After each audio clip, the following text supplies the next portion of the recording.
ای کاش این سال رمضان نمی اومد. منم خیلده قندت ازم. سلام برادر. شما نست؟ برو خوب؟ ماه شریف رمضان مبارک شود. کنی گوشت چند پول؟ 110 سامون یافت. 110 سومون؟ آقا جونم. آخر هفته گذشته 95 سومون بود.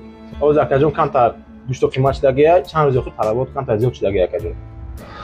خب میرویم بچه‌ام. راجان بابا. یا سب خره.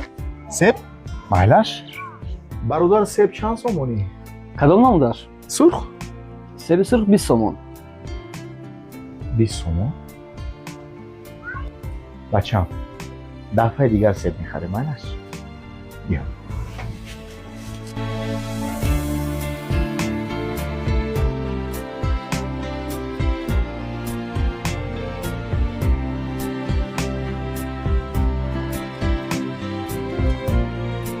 بله بچه‌ام.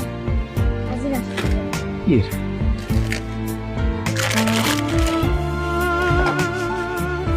دادر جان لبن؟ برای چی این دفعه نرخ همه چیز قیمت شده است؟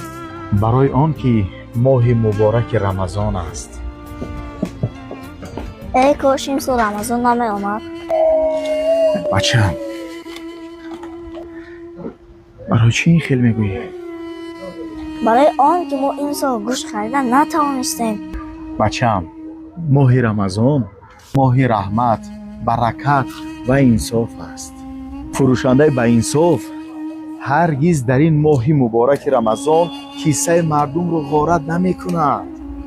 بچه‌ام قیمت شدن این مال و محصولات عیبی ماه مبارک رمضان نیست، بلکه عیبی بعضی فروشنده های به انصاف است.